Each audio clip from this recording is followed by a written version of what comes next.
Je dirais bien qu'il y a des chantiers urgents. Ben en fait, tout est urgent. Il n'y a pas de priorité. Vous prenez une pelote de laine, une pelote, un tas de laine comme ça qui traîne par terre, et vous dites, ben, je vais enlever, je vais commencer par tirer un des fils qui sort. Qu'est-ce que vous allez faire? Vous allez tirer toute la pelote à vous. C'est impossible de tout démêler. Donc, dans notre société, vous ne pouvez pas dire, oh ben, écoutez, on va refaire des centrales nucléaires, on va faire Astrid. Oui, mais vous allez faire avec quoi? Vous n'avez pas d'ingénieurs? Les ingénieurs qu'on sort en ce moment, ils sont peau de chagrin, et en plus, on les a massacrés, on ne les a pas poussés dans leur dernier retranchement, on n'a pas fait une élite parmi les ingénieurs, on n'a pas fait une élite parmi les plombiers, on n'a pas fait une élite. Ben donc, pour faire des centrales nucléaires correctes, sans problème, ben, il faut un bon enseignement. Mais pour un bon enseignement, ben, il faut une économie, il faut pouvoir payer pour ça. Donc, vous ne pouvez pas prendre un problème. Donc, les problèmes, il faut tous les résoudre. Un chef d'État ne peut pas dire « avec moi, vous allez voir, je vais faire ceci ou je vais faire cela ». Non, avec moi, je vais faire tout. Il n'y a pas moyen de dire « je vais solutionner ». Non, il faut prendre tous les problèmes et tous les faire en même temps. Et les résoudre petit à petit, tous en même temps. Tous se tiennent.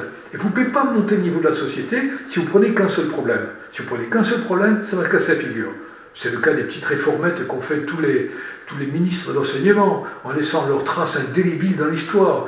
Ça n'a servi qu'à couler l'enseignement directement, au lieu de réfléchir à l'avenir, au lieu de penser au sens pratique. Le sens pratique. Alors, une idée. J'aime bien les idées, mais j'aime pas les idéaux. Donc, les idées qui sont pragmatiques, hein, terre à terre. Là, c'est une idée idéaliste. Alors, pour que les enfants montent en niveau, on va tous les mettre dans la même classe. Comme ça, les meilleurs tireront les plus mauvais vers le haut. Si vous voulez, réfléchissez tout simplement en pragmatique. Vous avez une classe avec le pire qui a 1 de moyenne et le meilleur qui a 19 de moyenne. Le pire, en bossant comme un malade, n'arrivera jamais à rattraper celui qui a 19 de moyenne en ne foutant rien. C'est désespérant, c'est démotivant.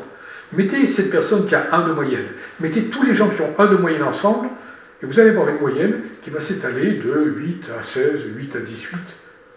Et les enfants seront motivés, parce qu'ils sont à peu près au même niveau, ils vont essayer de se battre entre eux, ils vont se motiver mutuellement. Là, ça marche.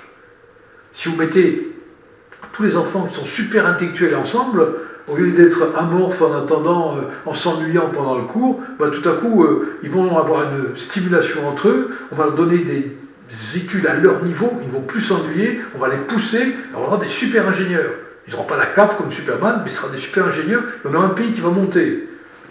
Un pays n'est pas seulement le produit de sa production en économie, la valeur d'un pays n'est pas seulement la production, mais c'est aussi la valeur des individus qui y habitent. Donc vous pouvez avoir parfaitement un pays avec peu de ressources, mais de très bon niveau. Le Japon, par exemple, ils ont peu de ressources. Mais alors qu'est-ce qui pousse leurs gamins? Alors c'est l'excès inverse. Il y a des gamins qui se suicident parce que tellement la pression est grande. On ne va pas aller dans les extrêmes pareils. Mais là, on est dans l'extrême inverse, vers le bas. Oh, t'es pas bon, c'est pas grave, tu vas monter. Ah, le gamin, il a eu 7 au bac, quand même, c'est une catastrophe. Si on note normalement, on va être le pire département. Mais vous inquiétez pas, c'est pas grave, on va lui mettre 10. On va lui mettre 10. Donc il va prendre 3, voire 4 points de plus que ce qu'il vaut, juste pour avoir le bac. Non, non, non. Un gamin, ça vaut ce qu'il vaut, point. Et on va le mettre dans un endroit qui est adapté à lui-même. Il sera le meilleur dans l'endroit où il ira. Donc voilà.